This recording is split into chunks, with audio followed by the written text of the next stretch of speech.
ठीक है।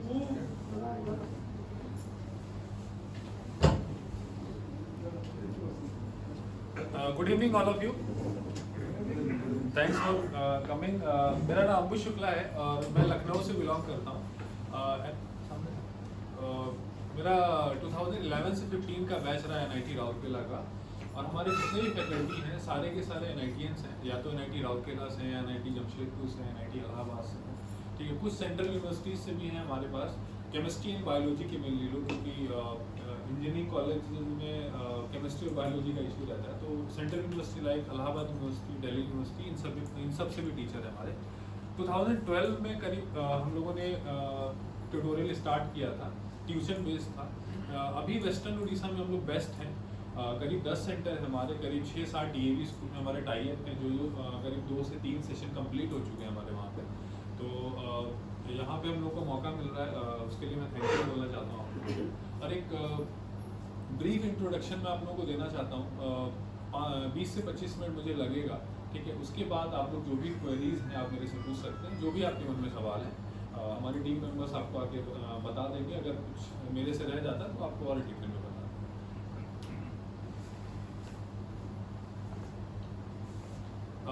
हम लोगों का जैसे अभी मैंने एक्सपीरियंस के लिए बात किया। हम लोगों ने सारे टीचर, जब भी किसी टीचर के बारे में बात होती है तो एक्सपीरियंस को लेके बात होती है। हमारे जितने भी टीचर्स हैं 3 से 4 साल, 5 साल, 7 साल एक्सपीरियंस हैं, कोई 20-15 साल एक्सपीरियंस नहीं है। पर हमारे जितने भी टीचर्स हैं सारे के सारे कॉम्पिटेंट हैं। मीन्स कि आपके बच्चे अभी मेनली एकेडमिक्स कोर्सेज में काफ़ी अच्छा करते हैं बच्चे, ठीक है। DAV का करिकुलम भी काफ़ी अच्छा है, बेसिक्स में काफ़ी अच्छा करते हैं। कहीं ना कहीं कमी इस वेस्टर्न उड़ीसा में रह जाती है तो IIT और मेडिकल या KVPI या NTSC इन सब एग्ज़ाम्स के लिए रह जाती है। तो हमारे जितने भी टीचर्स हैं सारे के सारे NITians हैं, उस तरह के एग्ज़ाम्स को क्लियर करके ही वो इन कॉलेजेस में गए हैं। तो एक बच्चों को एक बिलीफ रहता है कि हम जिन टीचर से पढ़ते हैं, जो हमारे आसपास हैं, वो इस तरह के एग्ज़ाम्स क्लियर कर चुके हैं, और कोई बड़ी बात नहीं है कि हम इस तरह के एग्ज़ाम्स को क्लियर नहीं कर सकते। वो बिलीफ सबसे ज़्यादा इंपॉर्टेंट है। इसमें एक कोटेशन में बोलना चाहता हूँ, competence mean those who have walked the path. If you are walking in an unknown terrain, then it is better to be walked with those who already passed that path, ठीक है।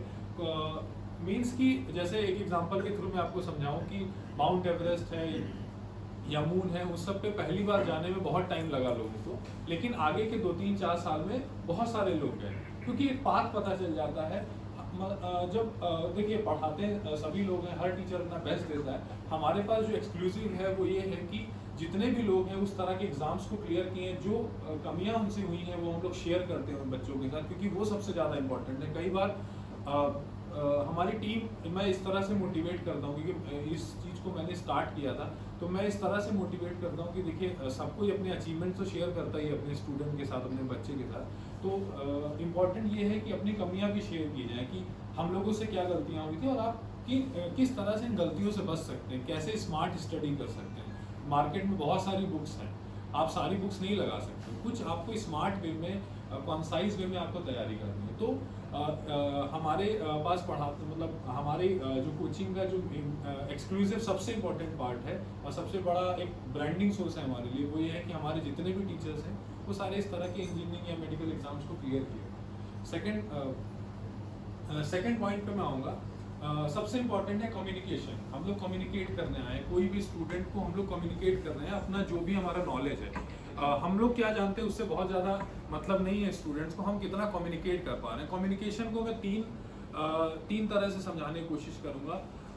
पहला teacher to student, दूसरा student to teacher, and तीसरा parents to teacher, guardian to teacher जिसे बोलते हैं। पहला teacher to student में हर बच्चे को पता है कि उसको क्लासरूम में जाना है, टीचर उसको कुछ ना कुछ पढ़ाएगा। तो हमारी कोशिश ये रहती है, हमारी टीम को हम लोग इस तरह से ट्रेन करते हैं कि एक कोई एक्सपेक्टेशन लेके नहीं जाना है क्लासरूम में, वो सबसे ज़्यादा इम्पोर्टेंट है। क्योंकि अगर एक्सपेक्टेशंस मीन्स कि बच्चा पहले से ही कुछ जानता है, मतलब कि एडवांस कोर्सेज का ये मतलब नहीं। मैं ये मान के चल रहा हूँ कि आप लोग यहाँ आए, इसका मतलब आप एडवांस कोर्स से कहीं ना कहीं इंक्लाइंड है और आप करवाना चाहते हैं बच्चों को। एडवांस कोर्स का ये मतलब नहीं होता है कि मतलब बेसिक्स क्वेश्चंस को ना कराया जाए। कई लोग ये सवाल पूछते हैं कि सर आप स्कूल का बेसिक्स पढ़ाएंगे कि नहीं, स्कूल की बुक्स को पढ़ाएंगे कि नहीं पढ़ाएंगे। देखिए हम लोग एकदम बेसिक से स्टार्ट करना रहता है, और अल्टीमेटली जो लोग इंजीनियरिंग या मेडिकल एग्जाम्स दिए हैं, ठीक है, उनसे आप बात करेंगे तो वो आपको बताएंगे कि उस तरह के एग्जाम्स में बेसिक क्वेश्चन ही आते हैं। बहुत टफ क्वेश्चन नहीं आता है कि 2 पेज का सवाल आ रहा है, मतलब ऐसा क्वेश्चन आ गया कि 2 पेज तक सवाल कर रहे हैं, कैलकुलेटर का इस्तेमाल कर रहे हैं, बेसिक क्वेश्चंस आते हैं। तो हमारी एक्सपेक्टेशन ये नहीं रहेगी क्लास में कि बच्चे पहले से कुछ जानते हैं। ऑब्वियसली अगर कोई बच्चा कुछ पहले से ही जानता है उस टॉपिक के बारे में, तो उस बच्चे को किक स्टार्ट मिलेगा, लेकिन ऐसा नहीं है कि बाकी बच्चे नहीं समझ पाएंगे। तो हमारी एक्सपेक्टेशन हमारी ये रहती है कि बच्चे क्लास में सिंसियर रहें, होमवर्क अपना टाइम पे करके आए। एक्सपेक्टेशन ये नहीं कि वो कुछ भी नहीं करें, हम सब कुछ सिखा देंगे उनको, पर हम लोगों का ये फोकस रहता है, क्योंकि कोई बच्चा जो 90% वाला है वो 95 करने के लिए आया है, 60 से 70 करना है, तो वो भी बहुत ज़्यादा इंपॉर्टेंट है। हर बच्चा ग्रो करना चाहता है, कोई बच्चा अपने नंबर खराब नहीं करना चाहता है, ठीक है। तो हम लोगों का फोकस इस बात पर रहता है कि ये माइंडसेट लेके नहीं जाना है कि मतलब ग्रैंडली नहीं लेना है चीज़ों को, अरे ये तो बच्चे जानते ही होंगे। इसको मैं एक आपको एग्जांपल के थ्रू समझाता हूँ। एनसीईआरटीज़ में भी इस बात को, और एनसीईआरटी से ही हमने सीखा है। आप लोग देखेंगे कि जैसे 10 to 11 में जो ट्रांजिशन होता है, या पहले के टाइम में, अभी आप देखेंगे जब आप लोग पढ़ाई कर रहे होंगे, तो जब भी आप नेक्स्ट क्लास में जाते हैं तो पीछे का कुछ ना कुछ रिवीजन टाइप का रहता है। अभी 11th में आप जाओगे, पीरियोडिक टेबल पढ़ाई जाती है, वो 10th क्लास में जो पीरियोडिक टेबल में पढ़ाया जा चुका है, ऐसा नहीं कि 11th के टॉपिक में उसको खत्म कर देते हैं। हाँ, उसको ब्रीफ कर देते हैं, छोटा कर देते हैं, पर जो कुछ भी 11th में अगर मान लीजिए पीरियोडिक टेबल है या एटॉमिक स्ट्रक्चर है, वो सब कुछ कहीं ना कहीं बताया जाता है, कुछ कॉन्साइज करके बताया जाता है, पर रिवाइज करके बताया जाता है कि वो एक मैसेज देना होता है कि अगर बच्चा अपनी प्रीवियस क्लास में कुछ अच्छा नहीं कर पाया है, या प्रीवियस क्लास में कुछ अच्छा नहीं कर पाया, तो वो फिर से यहाँ से एक रीस्टार्ट कर सकता है। तो हम लोग ये बेसिक लेके जाते हैं कि यार एकदम बेसिक से पढ़ाना है, और एडवांस का कोई लेवल नहीं है, वो बहुत ज़्यादा भी आप पढ़ाया जा सकता है। बेसिक का एक लेवल है कि आप एकदम बेसिक से पढ़ाएं। दूसरा हमारा रहता है student to teacher. Student to teacher means कि एक आगे लाइन, इसमें एक कोट है, listeners be a good listener to be a good speaker. ये पेरेंट्स और हम लोग अभी सोसाइटी में ये है कि ये लाइन हमेशा स्टूडेंट के लिए कोट होती है, और होनी भी चाहिए, क्योंकि क्लासरूम में बच्चे आए हैं तो ऑब्वियसली उनको सुनना है। अच्छा स्पीकर तो नहीं, मतलब हम लोग ट्रेन करते हैं उनको, अच्छा आंसर लिखने के लिए ट्रेन किया जाता है कि जितना अच्छा क्लास में सुनोगे, उतना अच्छा आंसर लिखोगे, अच्छे ग्रेड्स मिलेंगे, अच्छा कॉलेज मिलेगा, अच्छी जॉब मिलेगी, अच्छी लाइफ मिलेगी, ठीक है। तो मीन्स कि इसमें हम लोग का एक उल्टा मानना है कि क्लासरूम में अब अगर मान लीजिए कि आज एक मीटिंग हो रही है हमारी आपस में, एक डिस्कशन हो रहा है, अगर आज मान लीजिए मेरा प्रेजेंटेशन खत्म हुआ और सब लोग उठ के चले गए, इसका मतलब एकदम फेल्ड प्रेजेंटेशन थी, मतलब सब लोग बोर हो रहे थे, बस वेट कर रहे थे कि हाँ कब खत्म होगा ये। तो उसी तरह अगर क्लासरूम में सोचिए, अगर क्लासरूम में कैओस नहीं होगा, डिस्कशन, क्लासरूम में बच्चे डिस्कस करने आते हैं। अगर आप कोई टॉपिक को, ये बोलते हैं कि टॉपिक को पढ़ाने से ज़्यादा अगर डिस्कस करेंगे, डिस्कस मीन्स कि आप केवल बोलते रह जाएंगे कि ये ऐसा है वैसा है, तो आई थिंक उतना अच्छा फ्रूटफुल नहीं होगा। तो हम लोगों का टीम इस तरह से मोटिवेटेड रहता है कि स्टूडेंट को एम्पावर किया जाए क्वेश्चंस बनाने के लिए, मतलब क्वेश्चंस पूछने के लिए। और education is not the learning of fact but the training of mind to think. अगर आप थिंक करोगे, सोचोगे कि आसमान नीला क्यों है, तभी आपके दिमाग में सवाल आएगा, और आप किसी ना किसी से पूछोगे, और आपके दिमाग में 100 सवाल आएंगे तो कई 25-30 सवाल के जवाब आपको खुद ही मिल जाएंगे। तो वो इम्पोर्टेंट है। और आप खुद सोचिए ना कि हम लोगों ने या बच्चों ने एक, मतलब जो टीचर्स है उनसे पूछिए कि आंसर लिखना ज़्यादा आसान है कि क्वेश्चन बनाना ज़्यादा टफ है। क्वेश्चन बनाना ज़्यादा टफ है, पर हमारा सोसाइटी में अच्छे आंसर्स को अच्छे ग्रेड्स मिलते हैं। तो हम लोग डेस्परेट है कि अच्छा आंसर मिल जाना चाहिए, जैसे रट के जाए चाहे कुछ भी करके जाए। तो हम लोगों का फोकस इस बात पे रहता है कि क्लासरूम में बच्चों को साइंस पढ़ाया जाए। मतलब अब ये नहीं है कि, मतलब मैं ये नहीं बोल सकता कि मेरा जो स्टडी मटेरियल है या जो मेरा क्लासरूम में पढ़ाई होगा उसी से क्वेश्चन आ जाएंगे, ऐसा नहीं होता है। मतलब कई लोग बोलते हैं, मुझे नहीं समझ में आता। अब ये जो स्टडी मटेरियल है या जो भी हम दे रहे हैं या क्लासरूम में हम देते हैं, वो हम रेफरेंस लेके देते हैं कि इस तरह के सवाल ऑलरेडी आए हुए हैं, मतलब उस तरह के जो आईआईटी और मेडिकल में क्वेश्चन आ चुके हैं, उसको रेफरेंस लेके हम क्वेश्चन बच्चों को देते हैं। ये नहीं कि हमारे क्वेश्चन से आईआईटी में आ जाता है। मतलब तो हम लोगों का कोशिश ये है कि बच्चों को अच्छा साइंस सिखाया जाए। अच्छा, जब वो साइंस सीखने लगेंगे, जब उनको मजा आने लगेगा, और मतलब एक्चुअली में बहुत फैबुलस है। मतलब 11th-12th का पढ़ाई है, मुझे तो बेसिक अगर मेरे से पूछा जाए तो मुझे इंजीनियरिंग से भी ज़्यादा अच्छा लगा था, क्योंकि बहुत सारी नई चीज़ें सीखने को मिलती हैं आपको, ठीक है। तो हमारा क्लासरूम में फोकस ये बस इतना है कि बच्चों को एम्पावर किया जाए, और हमको उनको सुनना है, मतलब लिसनर, मतलब एक, क्योंकि आप खुद समझिए कि आप जब भी कभी डिस्कशंस करने जाते हैं तो या कभी आप लोग 5 लोग बैठते हैं तो आप कोशिश करते हैं कि आप अपने बारे में, आपने क्या क्या किया उसके बारे में ज़्यादातर आप बताने की कोशिश करते हैं, बजाय इसके कि आप सुनना चाहते हैं किसी का। तो स्टूडेंट का भी मेंटालिटी वही है कि अगर उनको फील होगा, उनको लगेगा, उनको कॉन्फिडेंस होगा कि मेरा टीचर मेरी बात को सुनेगा, तो उसके मन में जो डाउट्स आएंगे वो पूछेगा।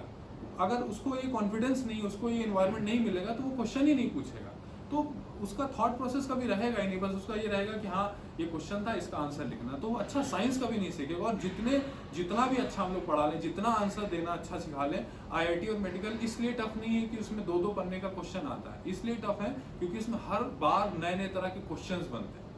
अब बोर्ड एग्जाम्स में क्या होता है कि 20 साल से वो क्वेश्चन 10 बार रिपीट हो चुका है, 15 बार रिपीट हो चुका है, बच्चा कैसे भी करके बोर्ड एग्जाम में अच्छे मार्क्स ले आता है। पर इन इंजीनियरिंग और इन मेडिकल एग्जाम्स हर बार नए नए क्वेश्चंस डेवलप होते हैं, और नए नए क्वेश्चंस, अब मान लीजिए मैंने कुछ पढ़ाया और वो क्वेश्चन मैंने क्लास में नहीं कराया, और जब बच्चा उस क्वेश्चन को एग्जाम में करेगा और उस उतने प्रेशर में करेगा, तो आप सोचिए ना कि अगर उसने क्लासरूम में अच्छे से सीखा होगा साइंस और कुछ मतलब थॉट प्रोसेस दिया होगा, तब तो वहाँ वो सोच पाएगा ना। जब उसने कभी सोचा ही नहीं है 2 साल में, 5 साल में, तो वो कहाँ से कुछ और नई चीज़ सोच पाएगा। तो ये सबसे ज़्यादा इंपॉर्टेंट है, इसीलिए हम लोग इस बात पे फोकस करते हैं कि स्टूडेंट्स को हम लोग सुने, एक क्लासरूम में डिस्कशन का माहौल रहे, शोध मचे, कैओस रहे, और उसके बाद वो बच्चे सीख के जाएं, यहाँ से कुछ अच्छा सीख के जाएं। हम लोग को कोच करना है, उन्हें टीच नहीं करना है।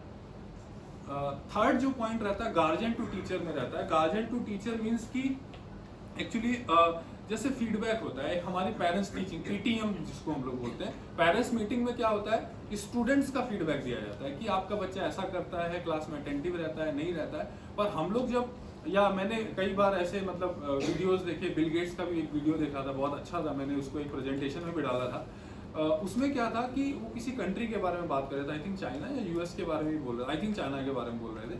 तो वहाँ पे टीचर्स का फीडबैक चलता है, मतलब कि बच्चे टीचर्स का फीडबैक देते हैं। और ऐसा नहीं कि हमारी एनआईटीज में ऐसा नहीं होता है, हमारे एनआईटी में हर सेमेस्टर टीचर्स का फीडबैक जाता है, बच्चे देते हैं, वो डायरेक्टर को रिपोर्ट होता है सीधे। और वो सबसे ज़्यादा इंपॉर्टेंट, क्योंकि हम लोग उनसे, मान लीजिए कि कोई बच्चा है, हम पेरेंट्स टीचर मीटिंग में ये बोल रहे हैं कि इसको साइंस नहीं समझ में आ रही, तो हम तो ये नहीं बोल रहे ना कि हो सकता है कि इससे अच्छा साइंस पढ़ाया जा सकता है, इससे और बेसिक पढ़ाया जा सकता है, और अच्छे ग्राफिक्स और अच्छे एग्जाम्पल के थ्रू और डेली लाइफ के एग्जाम्पल्स के थ्रू उसको समझाया जा सकता है।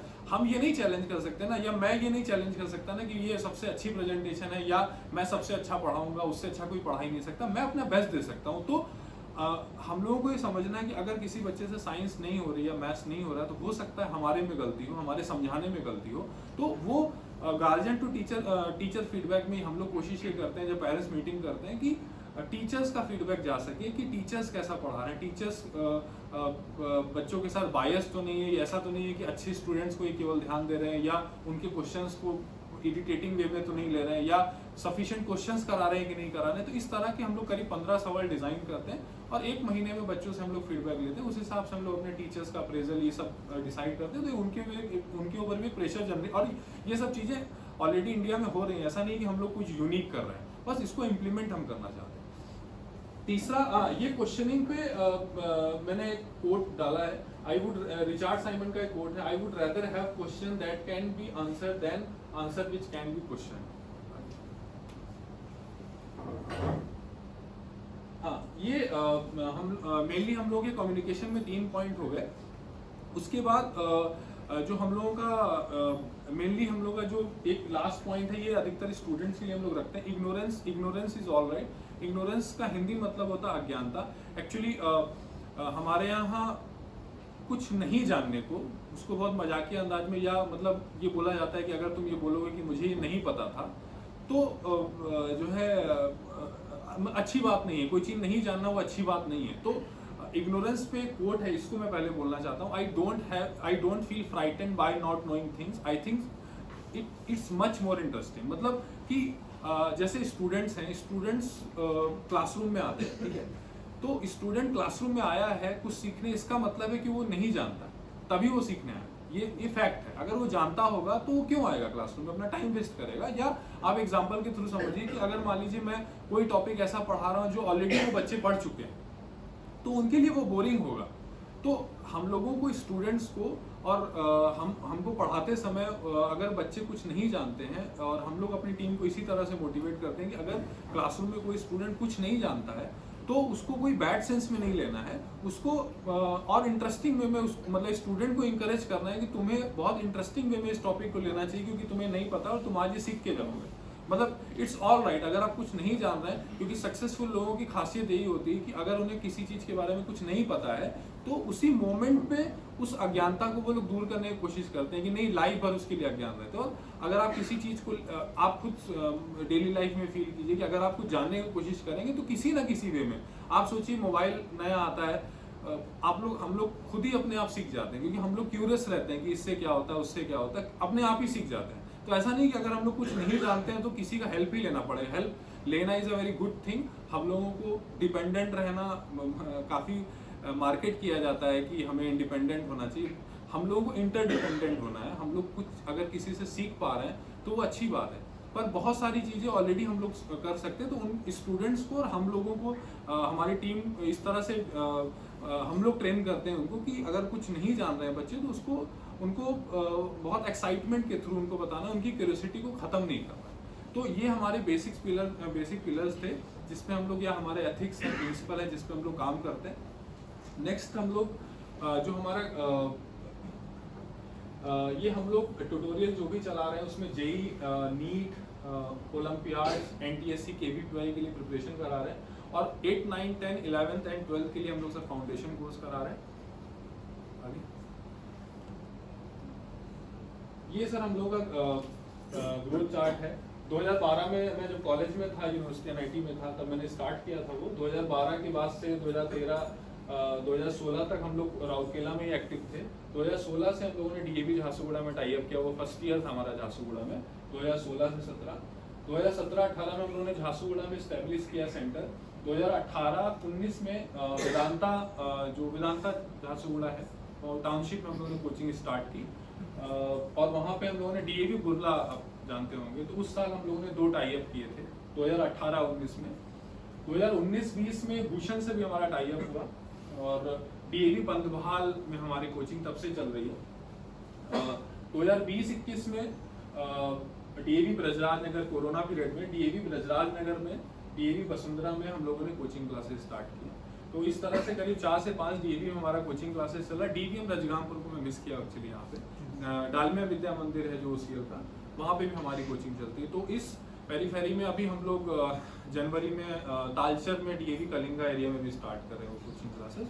तो इस तरह से करीब हम लोग 300 to 400 स्टूडेंट पढ़ा रहे हैं और कुछ बहुत अच्छे रिजल्ट इस साल रहे हैं हमारे डीएवी झारसुगुड़ा के, वो मैं आपको दिखा देता हूँ।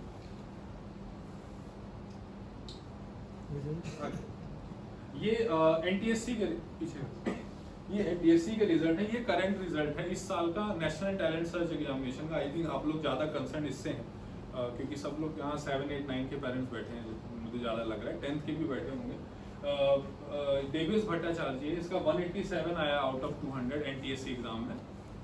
ठीक है, ये रक्षित आर्यन सेंट मेरी झारसुगुड़ा से, ये लास्ट ईयर का रिजल्ट है, ये करंट रिजल्ट है। ये डीएवी बुर्ला की बच्ची है जो भी एनआईटी राउरकेला में पढ़ रही है, जो हमारा वहाँ टाई अप होकर क्लासेस हो रही थी। ये डीएवी झारसुगुड़ा में हम लोग, ये बच्चा हमारे पास सेंटर में आता था, ये भी एनआईटी राउरकेला में मेटलर्जी पढ़ रहा है, ये कंप्यूटर साइंस पढ़ रही है बच्ची। ये सर इस साल के रिजल्ट हैं, ये सारे बच्चे सर जानते होंगे, ये डीएवी झारसुगुड़ा के इस साल बच्चे पास आउट हुए हैं। भैया आप लोग प्लीज थोड़ा रुक जाइए, पानी उधर दे दीजिए। ये चंदन मेहर इस साल आईआईटी दिल्ली में गया है, डीएवी झारसुगुड़ा का ये रिजल्ट है। ठीक है, 97.21 परसेंटाइल रहा है इसका। ये वसंत कुमार शर्मा है और ये जानकी है, तीनों ये दोनों बच्चे एनआईटी में पढ़ रहे हैं और ये एनआईटी इलाहाबाद में इसका एडमिशन हुआ है, ये एनआईटी राउरकेला में कंप्यूटर साइंस, ये एनआईटी इलाहाबाद में मैकेनिकल, ये आईआईटी दिल्ली में पढ़ रही है। ये बच्ची स्टेट टॉपर रही है डीएवी झारसुगुड़ा से हमारी, इसका ऑल इंडिया 1600 रैंक रहा है। ये सारी चीजें आप लोग मतलब सर के नॉलेज में है जो बाकी टीचर्स हैं। ये जेई एडवांस के हमारे रिजल्ट हैं, आप देख सकते हैं, चंदन मेहर, वसंत शर्मा, जानकी सिंह।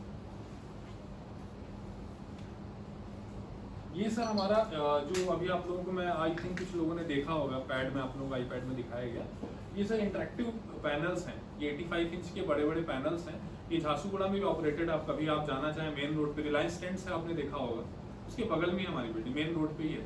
ये हम लोग इंटरेक्टिव पैनल्स पे बच्चों को, जैसे मान लीजिए कि कभी बच्चों की कोई क्लासेस मिस हो जाती हैं या फिर कोई कुछ वेव आता है कुछ इस तरह का, या बच्चे घर जाते हैं, तो हम लोग ऑनलाइन में जो क्लासेस कर रहे हैं वो इस टच स्क्रीन पे हमारी सारी क्लासेस चलती है। व्हाइट बोर्ड सिस्टम नहीं है हमारा। अभी इस साल ये कोरोना पीरियड में हम लोगों ने 1 साल में पूरा डेवलप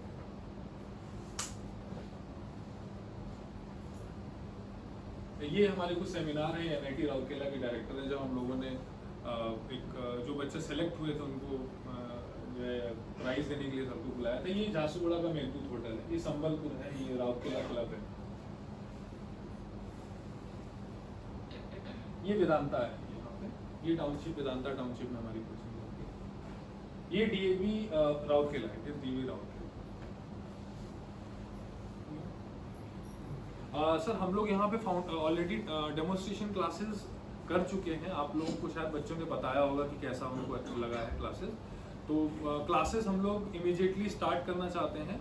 उनके अगर ट्यूशन्स नहीं रहेंगे, अगर आप लोग बोलेंगे तो हम लोग वीकेंड्स में भी कर सकते हैं, जैसा आप लोग बोलेंगे, जैसा कंफर्टेबल रहेगा। इमीडिएटली आप लोगों को क्लासेस स्टार्ट कर सकते हैं, क्योंकि अभी 2-2.5 महीने ही क्लासेस हो पाएंगी। फिर आई थिंक फरवरी में उनके फाइनल टर्म्स हैं, जहाँ पे भी सब लोग डिसाइड करेंगे लोकेशन, या मतलब स्कूल में या जहाँ पे भी, वहाँ पे हम लोग रेडी हैं उसको करने के लिए, इमीडिएटली रेडी हैं उसके लिए। 7, 8, 9 का 7 से 8 गोइंग, और 8 to 9, 9 to 10, 10 to 11 तो अभी नहीं आना चाहेंगे क्योंकि उनके बोर्ड एग्जाम्स हैं। वो आई थिंक मार्च अप्रैल के बाद लोग आएंगे क्लासेस। और एक ऐप वाला छूट गया क्या? हाँ सर, वो एक्चुअली हम लोग, आप प्ले स्टोर मोबाइल चलाते हैं सब लोग, प्ले स्टोर में हम लोग एक्सिस का ऐप डाउनलोड कर सकते हैं। उस ऐप पे हम लोग बच्चों के लिए टेस्ट कराते हैं। स्टडी मटेरियल कई लोगों को दिखा दिए गए हैं। IIT के जो बच्चे तैयारी करेंगे, अगर 10th वाले में उनको बता दे रहा हूँ, 10 से 11 के लिए 90 बुक्स हम प्रोवाइड करते हैं। तो बुक के आप सैंपल देख सकते हैं। हर चैप्टर की बुक्स रहती हैं, 30 फिजिक्स, 30 केमिस्ट्री, 30 मैथ्स। और मेडिकल में अगर कोई बच्चा आता है तो 20 बुक्स देते हैं, 60 बुक्स टोटल हो गए, फिजिक्स, केमिस्ट्री, बायो की। और जो फाउंडेशन कोर्स है उसमें 8, 9, 10 में 8 में भी हम 12 बुक्स देते हैं, 12 बुक्स देते हैं, 2 फिजिक्स की, 2 केमिस्ट्री, 2 मैथ्स, 2 बायोलॉजी, और 4 NTSC का बुक रहता है।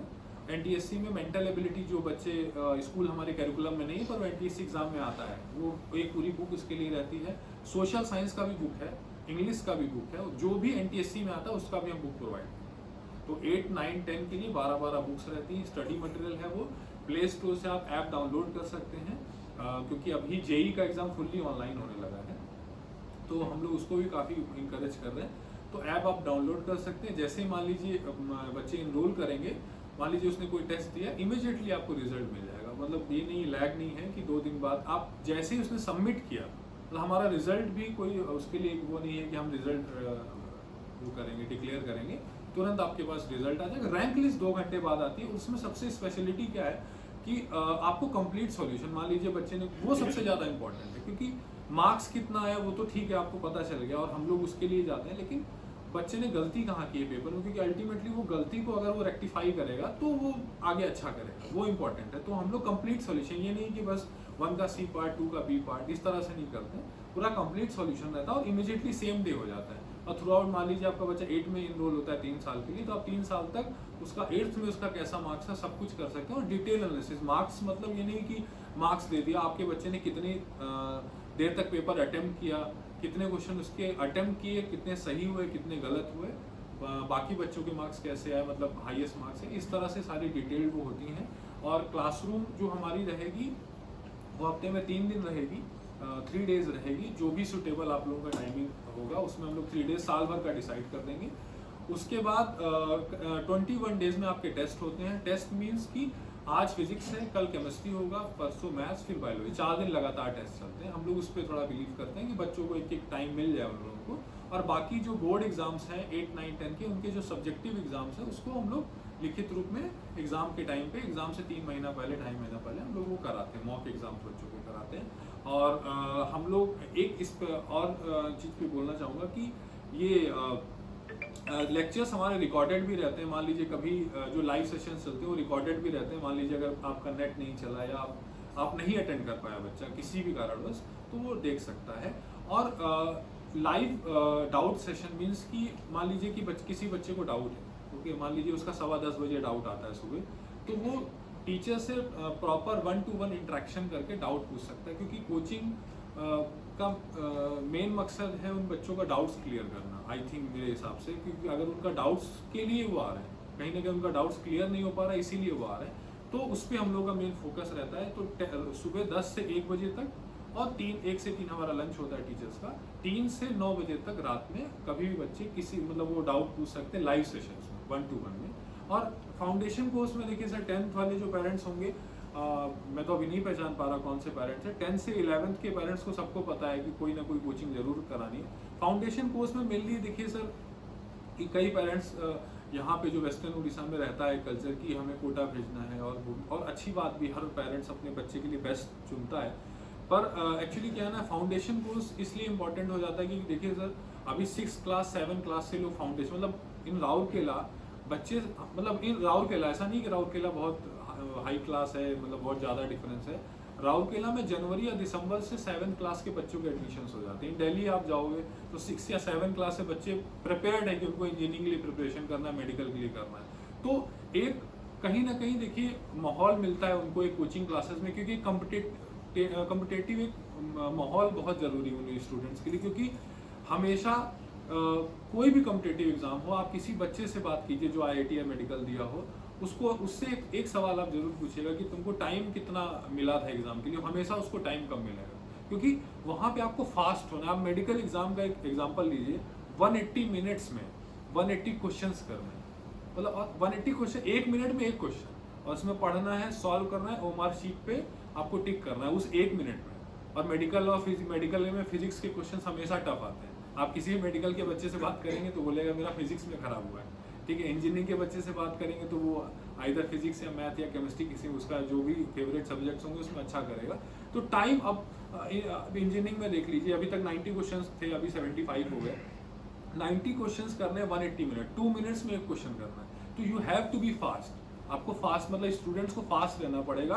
उसके लिए अभी ये बुक है, आप एक बुक को, रैंडम बुक्स दी हुई है, आप लोग कोई अगर 5 मिनट देखना चाहता है, उस बुक में, एक बुक में 400 क्वेश्चन, तो आई थिंक मैं आपको बताना चाहता हूँ कि 40,000 क्वेश्चन करना है एक बच्चे को, 11th-12th का IIT क्लियर या मेडिकल के 40,000 क्वेश्चन, मतलब उनको करना है।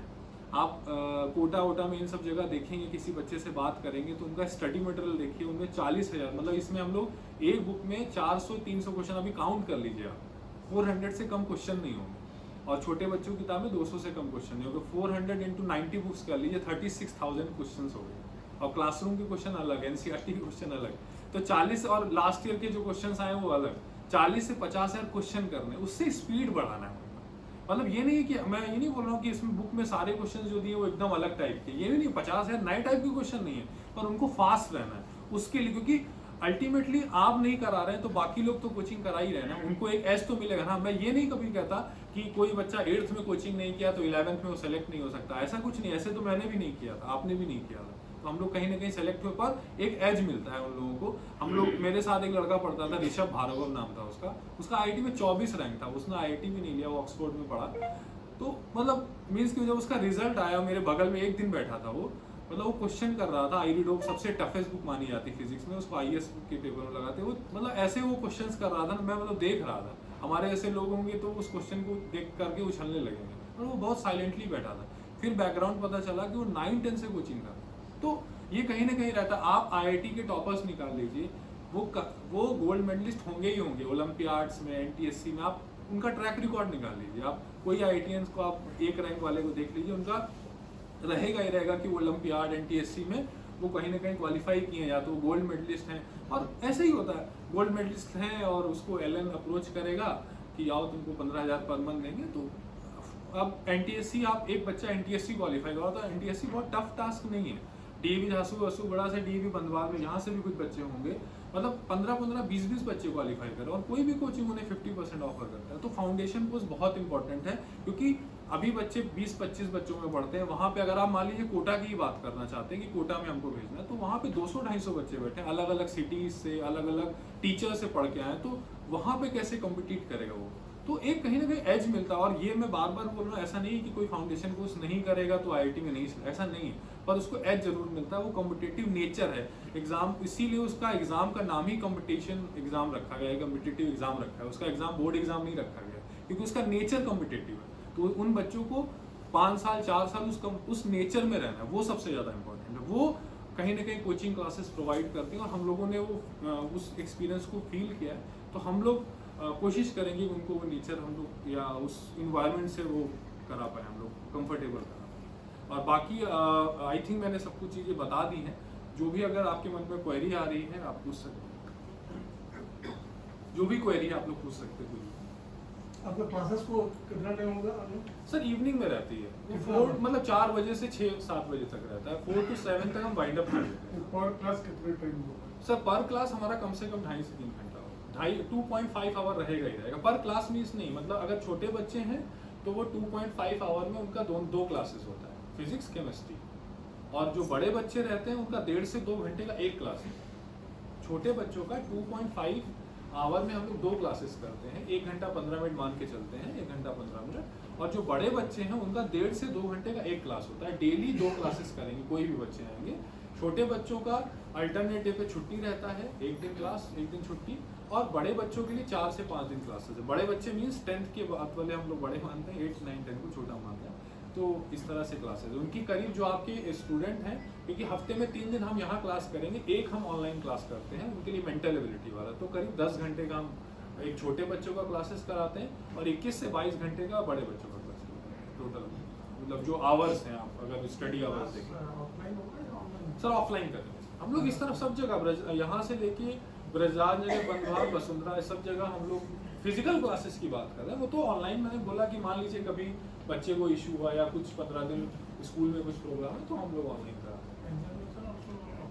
हाँ सर, एग्जाम तो ऑफलाइन ही करेंगे, भले हाँ बच्चे को प्रेफरेंस दे देंगे। कभी कोई एग्जाम जैसे ऑब्जेक्टिव एग्जाम है तो मैं चाहता हूँ कि बच्चे टैब में दें या लैपटॉप में दें, क्योंकि इंजीनियरिंग ये सब अभी जेई का एग्जाम सर फुल्ली मतलब आपका ऑनलाइन एग्जाम होगा। सब्जेक्टिव एग्जाम में बच्चा लिखेगा यहाँ पे, क्यों पेपर है वो वेस्ट करेगा, उससे कम से कम नेचर से तो वो रहेगा ना। तो फिजिकल टेस्ट होंगे यहीं पे होंगे, अदरवाइज घर से टेस्ट देगा तो सबके मार्क्स 80 आउट ऑफ 80 आते हैं। इसीलिए मैंने बोर्ड एग्जाम का भी, ये देवेश भट्टाचार्य जी जो मैंने आपको बताया इस साल एनटीएससी में क्वालिफाई किया है, उसका 100% आया बोर्ड में। उसका कोई मीनिंग नहीं है उसको यहाँ डाल के, मतलब एक्चुअली। और जो भी आप लोगों की क्वेरीज आप पूछ सकते हैं।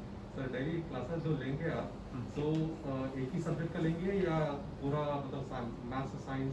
नहीं सर, मैथ्स साइंस से हमें साइंस हम नहीं बोलते हैं, हम उसको फिजिक्स केमिस्ट्री बायो बोलते हैं। जैसे मान लीजिए आज आपका बच्चा आया तो फिजिक्स केमिस्ट्री पढ़ा, अगले दिन मैथ्स बायोलॉजी पढ़ेगा। तो एक दिन में 2 क्लास, 2 क्लास। हाँ 7-8 मीन्स की मतलब सर जैसे फिजिक्स टीचर अलग है, केमिस्ट्री टीचर अलग है। तो आज मान लीजिए वो पढ़ा तो फिजिक्स केमिस्ट्री पढ़ा या फिजिक्स मैथ पढ़ा, जो भी उसका शेड्यूल बनेगा 2 सब्जेक्ट कराएंगे हम लोग। मतलब साइंस को हम लोग 3 सब्जेक्ट में बोल रहे हैं, फिजिक्स केमिस्ट्री बायो, जो 11th-12th में वो लोग बोलते हैं या आईसीएसई में बोलते हैं। तो आज जैसे वो क्लास किया तो 2 क्लास किया, उसके बाद वो करते हैं। और बड़े बच्चों का भी यही 2 क्लास करना है, क्योंकि एक क्लास 3 घंटे का वो नहीं कर पाएंगे, बच्चों को दिक्कत होगा। तो 2.5 आवर हम या 2.5 से 3 आवर्स आप मान के चलिए उनका एक दिन का सेशन रहता है, और अगले दिन उनका छुट्टी रहता है। जो भी उनके स्कूल के मान लीजिए कोई और ट्यूशन भी जाते हैं ज्योग्राफी के लिए या इंग्लिश के लिए, तो उसके लिए वो अपना अरेंज कर सकते हैं। तो 4 दिन उन बच्चों को मिल जाता है अपने लिए, जो भी ट्यूशन या खेलने के लिए जो भी टाइम है। 4 to 7 हम प्रेफरेंस रखते हैं। ये टाउनशिप है तो कितने बजे भी रख सकते हैं आप लोगों को, अगर दिक्कत नहीं है तो। जैसे इन बंधवाल एरिया, ब्रजराज नगर एरिया तो वो ओपन टाउनशिप, ओपन एरिया है, तो हम लोग 4 to 7 में क्लोज करते हैं। सर मिनिमम तो देखिए सर, यहाँ पे तो मैक्सिमम स्टूडेंट का बात ही नहीं है ना, मतलब यहाँ तो 40 स्टूडेंट नहीं होंगे हमारे, तो 15-12 इस तरह से। सर मिनिमम ऐसा कुछ नहीं है सर, वो तो हमारे उस पर है। देखिए सर बहुत सारे जब मैं कभी सर से मिलने आता हूँ या किसी से, तो बोलते हैं कि मिनिमम स्टूडेंट कितना चाहिए। वो मिनिमम स्टूडेंट तो सर हम लोग जैसा पढ़ाएंगे वैसे आएंगे ना। अब यहाँ पे ज़रूरत है तो 10 10-12 का फिगर तो रहता है, मतलब 20% बच्चे तो आते हैं, हम लोग कहीं भी पढ़ाते हैं, जैसे कहीं भी हम लोग देख रहे हैं तो मैंने 15-20% देखा, तो अगर 40-40 बच्चे हैं तो 10-12 बच्चे, तो वो तो हमारे ऊपर, इसीलिए हमने डेमोन्स्ट्रेशन क्लासेस दी हैं कि जो इंटरेस्टेड स्टूडेंट हैं या जो पेरेंट्स हैं वो आ सकते हैं। तो मैक्सिमम का तो कोई वही नहीं है, मतलब बारी नहीं है यहाँ पे मिनिमम के लिए हो सकता है, लेकिन मिनिमम की बात मैं एक्चुअली करता नहीं, क्योंकि ये मीटिंग में मैम लोग ने ये मेरे को पूछा था, तो उसका तो कोई मीनिंग नहीं है। आप तो स्टूडेंट नहीं लेके आएंगे ना मेरे लिए, वो तो स्टूडेंट तो मेरे को ही लाना पड़ेगा अपनी टीचिंग से, तो वो मैनेजमेंट का काम नहीं है। मैनेजमेंट का काम, स्टूडेंट आएगा ऑटोमेटिक। हाँ मैनेजमेंट का काम इंफ्रास्ट्रक्चर प्रोवाइड करना है, वो सब है, उनको बच्चे वो करना उनका काम नहीं है। सर अभी बच्चे यहाँ पे एनसीईआरटी बुक्स प्रिफर कर रहे हैं। हाँ सर। आप लोग अलग से स्टडी मटेरियल ले रहे हैं। हाँ सर। तो एकेडमिक्स के लिए जो नॉर्मल एग्जाम सर एक्चुअली दोनों मैं आप मेरी कोई भी बुक देख लीजिए, यहाँ बहुत सारी पढ़ी है, उसमें एनसीईआरटी का एक्सरसाइज दिया हुआ है। एनसीईआरटी का जो आपका स्कूल का बुक रहता है ना, उसका पूरा टेक्स्ट, उसमें जो एक्सरसाइज 2 है हमारी, it is NCERT based exercise, मतलब बेस्ड नहीं, एनसीईआरटी के question copy paste. First exercise basics है, fill in the blanks, true and false. Second exercise NCERT है, तो मैंने आपको पहला लाइन वहीं से स्टार्ट किया था कि बेसिक से स्टार्ट करेंगे। बुक कोई भी बुक आप रैंडम उठा लीजिए, चाहे 11th की उठा लीजिए, चाहे आप छोटे बच्चों, ऐसा नहीं कुछ सेलेक्टिव बुक्स है, हर बुक में सेकंड एक्सरसाइज आप जाएंगे, उसको बोला हुआ है, उसका नाम है टेक्स्ट बुक एक्सरसाइज। उसमें एनसीईआरटी का क्वेश्चन कॉपी पेस्ट है, मतलब पूरा एकदम एग्जैक्टली, वो नहीं कि मतलब उसके आसपास का। उसके लिए आप बॉदर मत कीजिए कि आप एडवांस कोर्सेज के लिए अलग कोचिंग भेजेंगे या एकेडमिक्स के लिए अलग भेजेंगे। सर कुछ बता, एकेडमिक्स के लिए अलग भेजेंगे? 11-12 में वही एनसीईआरटी नहीं सर, 11-12 में सर देखिए बुक्स का कोई वो नहीं है। अब एनसीईआरटी में 11th में की एनसीईआरटी में 20 क्वेश्चन होता है फिजिक्स में, तो उसका कोई मीनिंग नहीं है। 11th में एनसीईआरटी बहुत अच्छी है, उनको मैं फॉलो करना है, पर क्वेश्चंस के लिए हम लोगों को अपने स्टडी मटेरियल पे जाना पड़ेगा। एक्स्ट्रा करना पड़ेगा। ये क्योंकि मैं क्लियर बोल रहा हूँ, 20-25 क्वेश्चन से। अब एनसीईआरटी में वेक्टर या रिलेटिव मोशन एक पन्ने का दिया हुआ, एक पन्ने का नहीं, वो पूरा टॉपिक है, उस पर क्वेश्चंस आते हैं, river boat problem, umbrella man problem, तो आता है। तो उसमें क्या होता है, एनसीईआरटी केमिस्ट्री को हम लोग एज अ बाइबल ट्रीट करते हैं, एनसीईआरटी को डिट्टो उसी को फॉलो करते हैं, ठीक है। फिजिक्स मैथ में कोई लिमिट नहीं है सर, फिजिक्स मैथ में हमको 1 महीना लगेगा स्टार्ट करने के लिए एनसीईआरटी में, क्लियर बोल रहा हूँ। मैथमेटिकल टूल्स पढ़ाने पड़ते हैं बच्चों को, उसके बाद वेक्टर्स पढ़ाने, वेक्टर्स 2 पेज का दिया है एनसीईआरटी में, आप देख लीजिए। पर वेक्टर्स किसी भी आप कोचिंग का क्लास देखेंगे, वेक्टर्स पहले स्टार्ट करें, बच्चों को वेक्टर्स ही नहीं पता। वेक्टर बच्चों ने बस सुना है कि हाँ उसमें मैग्नीट्यूड होता है, डायरेक्शन होता है, पर वेक्टर्स एक पूरा चैप्टर है। तो 11-12 के लिए बहुत ही मतलब मीन्स कि अगर आप मेरे को बोलेंगे ना कि आप अप्रैल से कोचिंग स्टार्ट करेंगे और फरवरी तक सिलेबस खत्म कर देंगे, वो बहुत टफ टास्क होता है, बहुत वास्ट सिलेबस, मतलब एक्चुअली मैं आपको बहुत क्लियर बोल रहा हूँ, क्योंकि सिलेबस खत्म करने में आप जाएंगे तो कुछ नहीं हो पाएगा।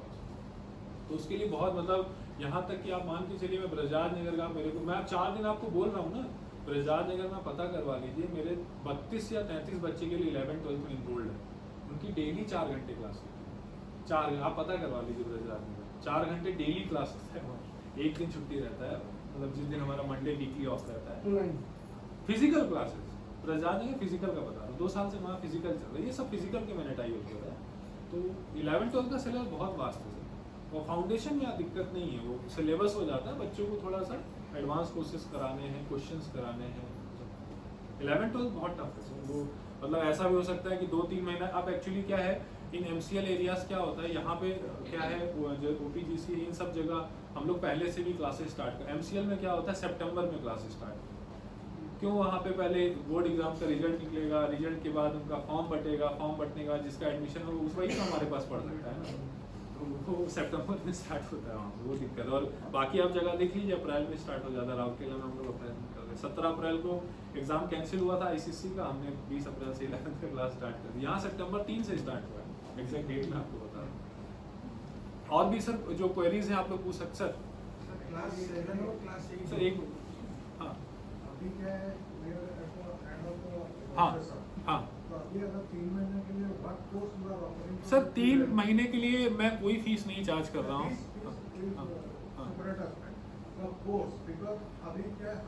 हाँ सर मैं समझ गया, अपना तरीके से पढ़ रहे हैं, समझ गया सर, समझ गया। So in that 3 months, I think that will be additional burden to burden. Sir, some student may pick up, some may not pick up. तो यहाँ पे जो आप यहाँ whatever you are telling, ये सब सही होता है once you are starting the session from the sir हाँ sir. now at the end of the year, मतलब जब एग्जाम पूरा नजदीक है, आई थिंक जब मेरे दूसरा पेरेंट्स इधर। क्या सोचते हैं but what I think is that sir, समझ गया। वो भेजते जाएंगे way you are teaching right now तो कोई अपना घर से पढ़ा रहा है some are following online classes some are school से भी जो कर रहा है कोई पर्सनल ट्यूशन ले रहा है एटलीस्ट जब तक वो वाली शायद थोड़ा डिफिकल्ट होगा या डिस्टर्ब सर मैं एक्चुअली यही बताना चाह रहा था सर, मैं आ रहा हूँ आपके पास 2 मिनट में। एक्चुअली सर जो फाउंडेशन कोर्स अभी स्टार्ट करने का रीज़न क्या है मैं आपको बता देता हूँ। पहली बात तो क्या है सर, फरवरी में एग्जाम्स हो जाते हैं तो हम लोग जनवरी 15 तक का, मैं आपको अभी बोला कि जनवरी 15 तक हम वाइंड अप कर देंगे। और दिसंबर जनवरी में मैंने ये बात और बोली थी कि हम लोग ज़्यादा से ज़्यादा वीकेंड क्लासेस करेंगे या संडे तक करेंगे। एक्चुअली सर इशू क्या है, OPGC, वेदांता, DAV, ब्रजा, यहाँ पे क्या है, सब लोग आउटसाइडर्स हैं। जैसे एग्ज़ाम्स खत्म होते हैं बच्चे घर जाते हैं, फिर उनको अरेंज करना बहुत मुश्किल है। तो हम लोग इसलिए क्लासेस करते हैं। और मान लीजिए कोई बच्चा 7th में, तो हम उसको 8th का नहीं पढ़ाने जा रहे हैं, उसको 7th के रिवीजन क्वेश्चंस, कुछ मॉक एग्जाम्स, कुछ इस तरह से एक कनेक्शन मेंटेन करते रहने के लिए। क्योंकि अभी डेमो हुआ है और मैं 4 महीने बाद बोलूँगा कि बेटा आपका 4 महीने पहले डेमो हुआ था, आप आओगे, तो बच्चे नहीं याद रखेंगे। और एग्ज़ाम्स के रिजल्ट और इन सब में करीब 1 महीने का गैप आ जाता है।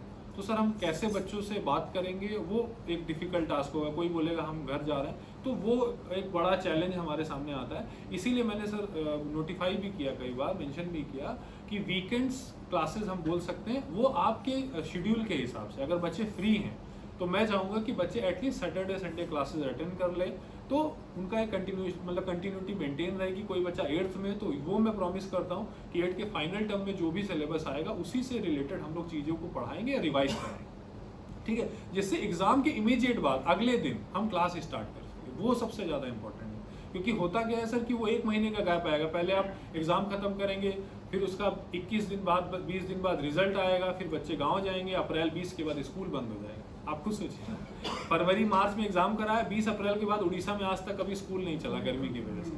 तो स्कूल ख़त्म, तो फिर बच्चे कहाँ मिलेंगे, वो तो घर चले गए। तो एटलीस्ट कोचिंग क्लास में जो इनरोल्ड होंगे, जो भी बच्चे इनरोल्ड होंगे, वो हम लोग डिस्कशन करके बोलेंगे कि हम 15 या 20 दिन का छुट्टी दे रहे हैं, आप जहाँ जाना चाहते हैं वहाँ जा सकते हैं। तो वो एक प्रॉपर वे में जाएगा, अदरवाइज वो जुलाई चला जाएगा। मतलब वो मैं आपको बोलना चाहता हूँ, इसीलिए हम वो कर रहे हैं। उसमें बच्चों को कुछ अलग नहीं, बर्डन नहीं आएगा। सर हम लोग सारी जगह ऐसी ही क्लासेस कर रहे हैं। आप वसुंधरा, ये तो बहुत मतलब इस पेरीफेरी का सबसे ज़्यादा वो सोफिस्टिकेटेड जगह है, ये आप भी जानते हैं और सब लोग जानते हैं, ठीक है। तो वहाँ पे हम लोग जनवरी में लास्ट ईयर एडमिशन किए थे। 15-18 जनवरी के बाद मैं क्लास नहीं चला पाऊँगा, मुझे पता है फाइनल एग्ज़ाम के पहले मॉक एग्ज़ाम होगा, हम नहीं चला पाएंगे। पर एक इनरोलमेंट हो जाएगा और उसके बाद एग्ज़ाम के अगले दिन या 2 दिन बाद हम क्लासेस स्टार्ट कर पाएंगे, तो समय बर्बाद नहीं। सर आप क्लास 7 का जो स्टूडेंट होंगे 8 का वो अलग अलग है सर, क्लासेस अलग अलग बैठे अलग अलग। वो सर मैं वो सर 8, 9, 10 मिक्स नहीं होगा सर, क्लासरूम अलग होगा सर, उनका टाइमिंग्स अलग है। सब जगह हम यही कर रहे हैं। क्लास 7 से 8 बच्चे अलग बैठेंगे, 8 से 9 अलग, 9 से 10 अलग, उस मिक्सिंग कुछ नहीं। क्योंकि 8 का बच्चा कुछ पढ़ के आया हो तो 7th नहीं पढ़ा है ना, तो वो बच्चों को दिक्कत होगी। सर ये जो 10th वाले जो रिमेनिंग अराउंड 4 मंथ्स हैं, उनके लिए तो आप अभी मना किया कि सर मुझे नहीं लगता है फाइनल एग्जाम तो ये कर सकते हैं क्रैश कोर्स टाइप का। नहीं, मॉक टेस्ट। हाँ मॉक एग्जाम करा सकते हैं। महापात्रा मैडम बैठी थी, आज नहीं आई मीटिंग में, वो मेरे को 10th एंड 12th के लिए बोल रही थी, यहाँ तक कि 11th के लिए भी बोल रही थी। पर मुझे लगता है कि शायद बच्चे ऑलरेडी कहीं इनरोल्ड हैं और वो नहीं डाइवर्ट होना चाहेंगे। तो ये मैंने बोला था कि अगर 10th के बच्चे पेरेंट्स यहाँ हैं, अगर 8-10 पेरेंट्स ऐसे हैं जो क्रैश कोर्स कराना चाहते हैं, तो हम एक बहुत नॉमिनल सा फीस लेके 5-4-5 हज़ार रुपये लेके हम वो कर सकते हैं। और वो हम खुशी होगी हमको करने में कि बच्चे 2-3 महीने देख लेंगे। क्योंकि 10th के बाद मेजर डिसीजंस होते हैं बच्चों के कि मुझे आउट ऑफ स्टेशन मतलब कहीं और पढ़ाई करनी है। क्योंकि 7 में जो बच्चा पढ़ रहा है, अगर उसके पेरेंट्स यहीं वर्किंग रहेंगे तो वो 8th में भी यहीं पढ़ेगा, उसका डिसीजन एकदम वो है। मतलब 10th से बाद मेजर डिसीजन आता है। पर मतलब ये छोटे बच्चों को इसलिए मैं फोकस कर रहा हूँ कि वो जो अभी मैंने एक्सप्लेन किया, 10th के अगर वो आना चाहेंगे हम हैप्पी हैं उनके लिए। 10th के लिए मॉक टेस्ट, हाँ वो हम करा सकते हैं, मॉक एग्जाम हमारे लिए करा, कोई इशू नहीं। वो हम क्रैश कोर्स टाइप का, उनका रिवीजन कोर्स टाइप का करा सकते हैं उनका। कि क्योंकि अब 9-10 अभी हम लोगों की जितनी भी कोचिंग्स में एडमिशन्स हम देख रहे हैं 9-10 में खूब हो रहे हैं। 7-8 के बच्चों के एडमिशन्स नहीं हो रहे क्योंकि उनके एग्जाम्स नहीं हुए हैं। अभी 9-10 के बच्चों के एडमिशन, तो ये हो सकता है कि फर्स्ट जो एग्जाम होगा उसके बाद बच्चे पेरेंट्स को बोलें कि सर हमें कोई कोचिंग असिस्टेंट चाहिए तो हम लोग रेडी हैं। हम लोग उस समय भी एक बार नोटिफाई कर देंगे, बोलेंगे तो क्लासेस भी करवा देंगे, 2-4 क्लासेस, तो उसमें पता चल जाएगा कितने बच्चा है। हाँ मैडम बोल रही थी, मैं आज भी मेरी कल भी मेरी मैडम से बात हुई। हम लोग रेडी हैं, आप लोग डिस्कस कर लीजिए, हम रेडी हैं। हम तो आएंगे छोटे बच्चों को पढ़ाने, उनको भी पढ़ा देंगे। और 10th से 11th तो हमें मेनली होल्ड करना है। बच्चे अगर 10th से 11th वाले रुकने लगेंगे तो हमारे लिए अचीवमेंट है। और सर जो भी सवाल है आप लोग पूछ सकते हैं। सर ये फी स्ट्रक्चर क्या रहेगा और फैसिलिटी क्या फैसिलिटी चाहिए ओपीसी का तरफ से? सर फैसिलिटी का मैंने उस दिन भी वही मेरा स्टैंड था, वो आप लोग डिसाइड कीजिए कि आप लोग क्या दे सकते हैं मैक्सिमम। बाकी क्लासरूम्स तो जहाँ पे भी आप लोग डिसाइड करेंगे वो एक्चुअली वो जो है वो आप लोग डिसाइड करें, ज़्यादा अच्छा होगा आप लोगों को, जिसमें दिक्कत नहीं है। हमें कोई ऐसा कुछ बहुत ज़्यादा वीआईपी ट्रीटमेंट नहीं चाहिए, बस ये के लिए हम डिसाइड कर लेंगे जो भी चाहिए दे देंगे। या वो इधर रुकेंगे और झरसुगुड़ा सब लोग। सर वो डिपेंड करेगा, जैसे सैटरडे को क्लासेस तो संडे मॉर्निंग करते हैं तो हम लोग रुक भी सकते हैं। फ्राइडे को या राउरकेला से कुछ टीचर्स आएंगे तो वो डिपेंड, हाँ तो उसके लिए तो और बाकी जो फीस आपको मैंने लास्ट बार बताई थी, जो छोटे बच्चों का रहता है वो 30 to 35,000 के बीच में वैरी करता है। और जो बड़े बच्चों का रहता है सर वो 60,000 फीस रहता है। वो मैंने डिटेल सर को शेयर कर दी है, मैंने आपको सर को चिट्ठी में बना के भेज दिया था कि क्या क्या फीस रहता है उनका। बड़े बच्चों का 60,000 के आसपास रहता है और छोटे बच्चों का 50% आप मान के चलिए, क्योंकि इन बच्चों का डबल क्लासेस होता है, एग्जैक्टली डबल है, उससे भी ज़्यादा होता है। तो 30 to 35 इसमें लीजिए। 60 अभी हमारी करंट जो फीस है वो 60 है, 10-5% बढ़ता है, लेकिन आप 60 के आसपास में, वो बहुत ज़्यादा वेरी नहीं है। 11th 10th around 4 to 5 classes per week. 11th की सर 11th की मिनिमम 4 क्लासेस, मैक्सिमम 6 जा सकती है, 4 क्लासेस तो मिनिमम है। समर वेकेशंस में थोड़ी ज़्यादा क्लासेस हैं। तो 11th वाले जो पेरेंट्स हैं उनसे मैं यही रिक्वेस्ट करूँगा कि अगर वो इंटरेस्टेड हैं इस उसके लिए तो 5 बच्चे भी आएंगे या 4 बच्चे भी आएंगे तो मैं रेडी हूँ क्रैश कोर्स कराने के लिए, बहुत नॉमिनल फीस में, मतलब महीने का 2,000 भी चलेगा मेरे को। बस मैं ये चाहता हूँ कि अगर वो डिसीजन लेंगे या यहाँ पढ़ाना है तो अप्रैल से क्लासेस करा लें। अभी मैं DAV 10 साल हाँ, मतलब एक्चुअली मेरे लिए बहुत मुश्किल है। मेरे को 10 साल में मार्च में एग्जाम हो गया और क्या, वो सेशन का तरीका ही है। अप्रैल में कोई एग्जाम नहीं करा सकता ना सर, मई में कोई एग्जाम नहीं करा सकता। हाँ अप्रैल में सर, अप्रैल 1 अप्रैल से क्लास स्टार्ट हो जाती है कहीं भी आप राउरकेला कहीं भी आप पता करेंगे। मैं खुद अभी DAV 10 में मेरा जुलाई में कोचिंग खुला, ठीक है, वहाँ पे मेरे पेरेंट्स बोलते हैं सर सिलेबस खत्म नहीं होगा। तो बोले सर कैसे? हमने कहा सिलेबस कैसे खत्म होगा सर, अगस्त में आप बोल रहे हैं मेरे को और फरवरी में आपका एग्जाम है, तो कैसे कराऊंगा मैं? 6 बच्चों को 4-4 घंटे भी बुलाऊंगा तब भी नहीं हो पाएगा। ये स्कूल में टीचर्स ज़्यादा अच्छा समझ रहे, वो एक ठीक है DAV उसका कमेटी का आता है कि तुम्हें आपको एग्जाम कराना, तो जैसे तैसे हो जाता है, पर वो तरीके से नहीं है, जिस चीज़ के लिए आप आए वो नहीं होगा। तो वो एटलीस्ट आप लोग डिसीजन उस समय ले लेंगे और फाउंडेशन में क्लासेस हमारी चलती रहेंगी, तो फीडबैक भी जाएगा कि हाँ कैसा ये लोग कंटिन्यूटी में।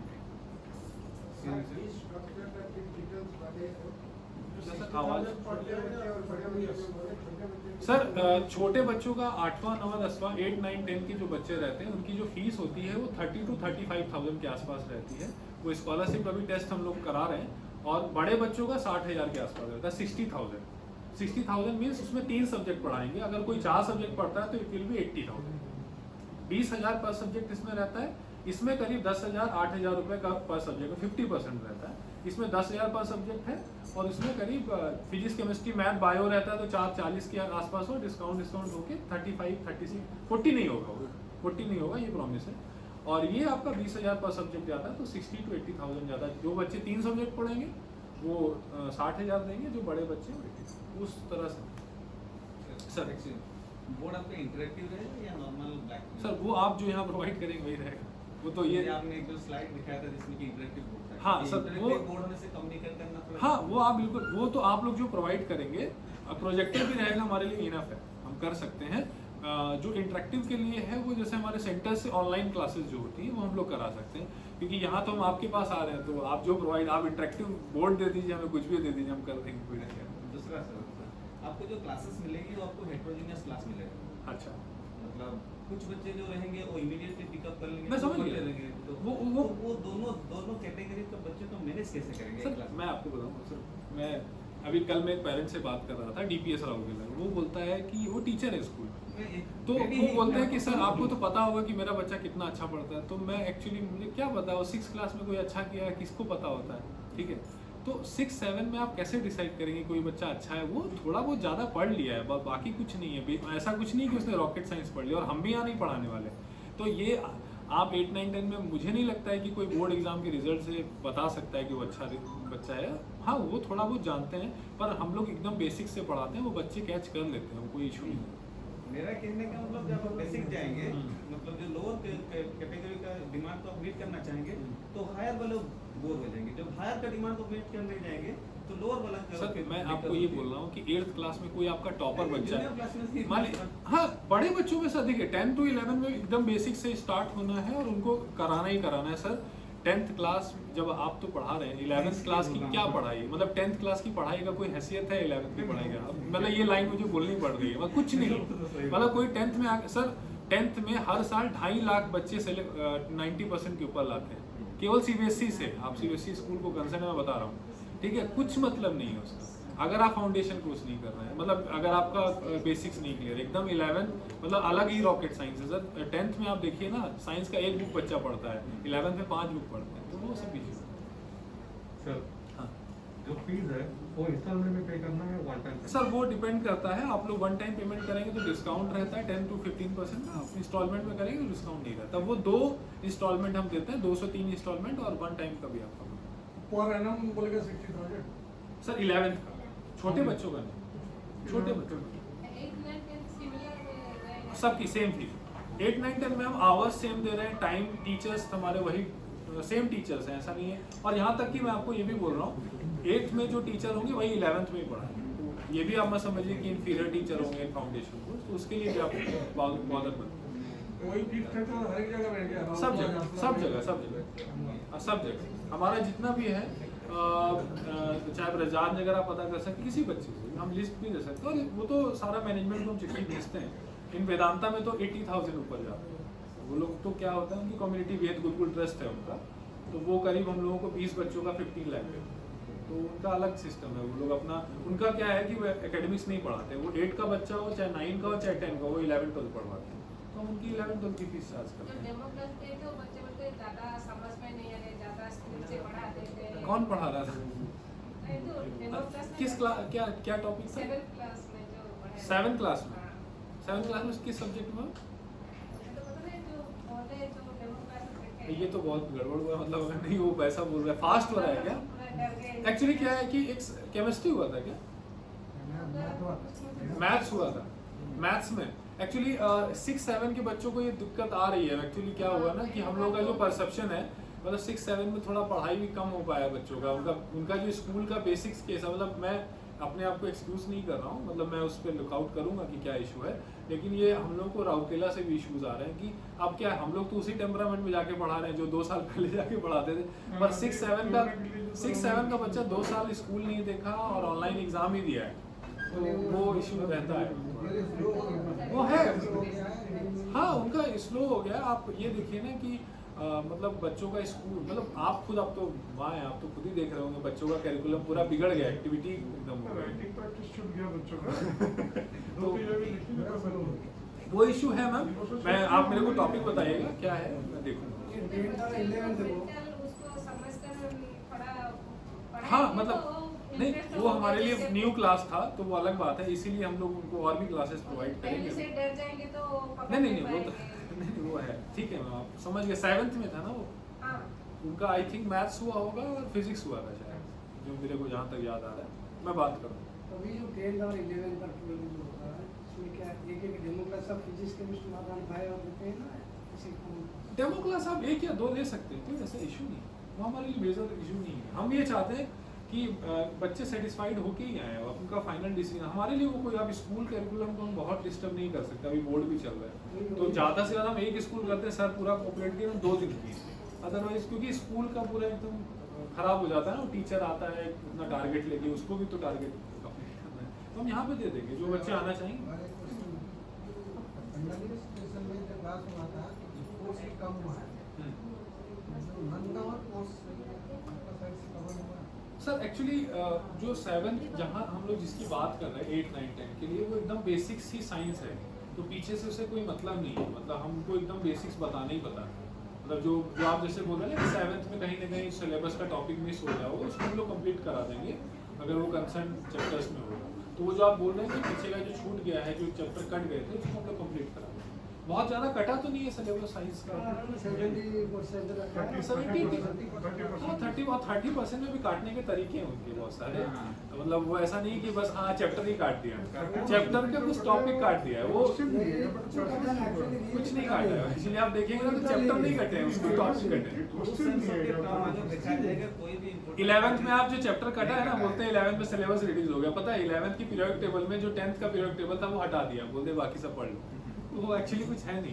इंजीनियरिंग और मेडिकल का तो सिलेबस नहीं कम हुआ ना, तो कैसे 11th 12th का कम हुआ एक्चुअली। और भी जो आप लोग क्वेरीज से पूछ सकते हैं सर जो टीचर्स है सर, क्या कितना एक्सपीरियंस टीचर है? कौन से पेरेंट्स हैं, नाम लिखा सर एक्सपीरियंस टीचर कितना साल का है?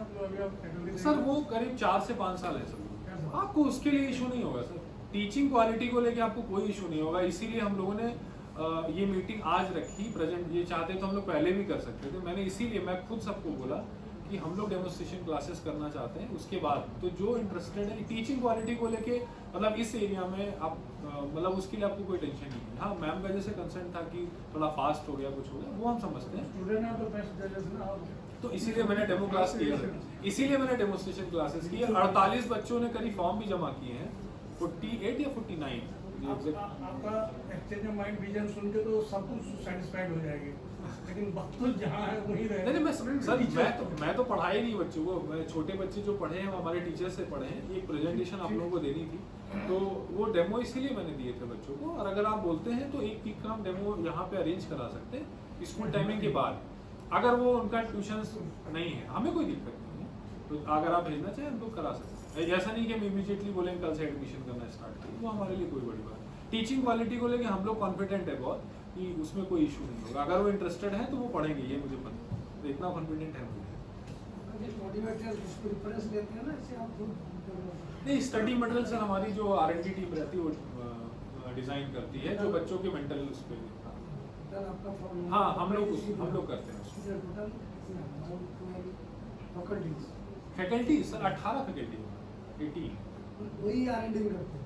हाँ सर वही लोग करते हैं। आप कभी आप लोगों को सबको मैं इनवाइट करूंगा, मतलब अलग आप झांसूगुड़ा में आते हैं तो मेन रोड पे रिलायंस फ्रेंड्स के बगल में हमारा करीब 4000 स्क्वायर फीट में पूरा ऑफिस है। आप लोग आ सकते हैं, हमारा सेटअप देख सकते हैं पूरा। मतलब मैं चाहूँगा कि आप लोग कोई 1-2 पेरेंट्स आए, तो काफ़ी अच्छा सेटअप है मेन रोड पे ही। नहीं वो टीचर कंटिन्यू करते हैं। नहीं मैं चाहता तो हम लोग राउरकेला, मैं खुद केमिस्ट्री पढ़ाता हूँ तो मैं आके क्लास करता, लेकिन मैंने नहीं किया ना। तो हम लोगों ने जो झांसूगुड़ा, ब्रजराज नगर, बंधवाल में जो टीचर्स आते हैं उनको ही मैंने यहाँ क्लास करा। हाँ वो अप डाउन करते हैं हमारे पास, वो सबसे बड़ा अच्छा फैक्टर है आप लोगों के लिए कि वो हम लोग अवेलेबिलिटी बहुत अच्छी रहेगी बच्चों को, मतलब टीचर्स के लिए। और सबसे इम्पोर्टेंट है कि आप कभी भी क्वेश्चन कर सकते हो हमारी टाइमिंग को लेकर। नहीं वो सही है मैम, वो हम लोग कंसर्न एकदम समझ रहे हैं मैम।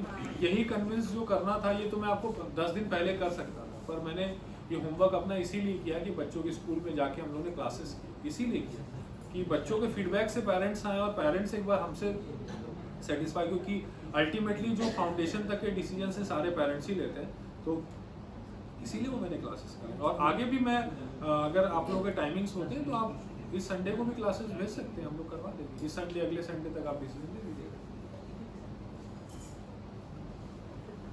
सर आपका टेंटेटिव प्लान कब है सर चालू करने का छोटे बच्चों के क्लास? सर छोटे बच्चों का हम लोग क्लासेस इसी वीक से, मतलब नेक्स्ट वीक से स्टार्ट करना चाहते हैं, संडे से।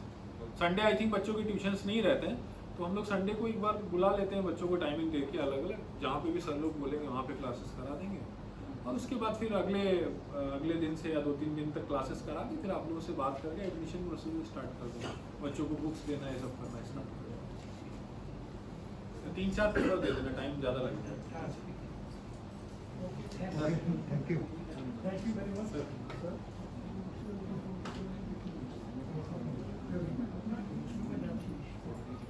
Thank you very much.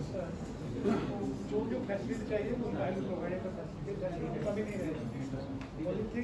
एक क्वालिटी क्लासेस होना नहीं सर, चाहिए, टीचिंग क्वालिटी पे क्वालिटी टीचिंग होना चाहिए, एक कल्चर बिल्डअप होना चाहिए कि कॉम्पिटिटिव का कल्चर है सबसे एकदम हमारा फील्ड था सर तो दैट 2-4 IIT मिल जाएगा तो फिर पीछे लग जाएगा, दैट शुड द कॉन्सेप्ट।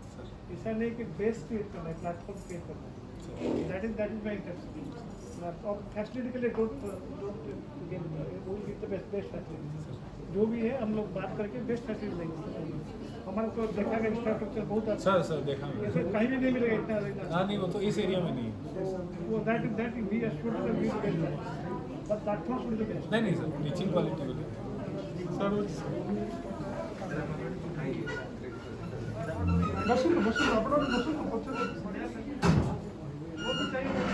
हम लोग 2 मिनट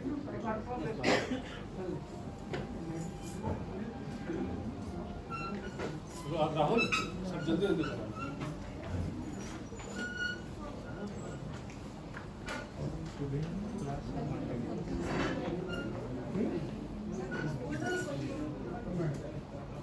बेटर जाएगा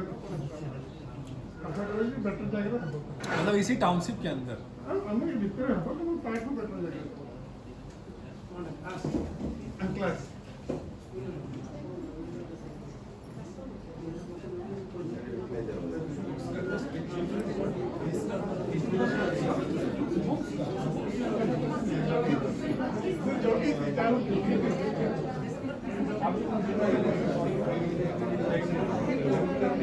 जो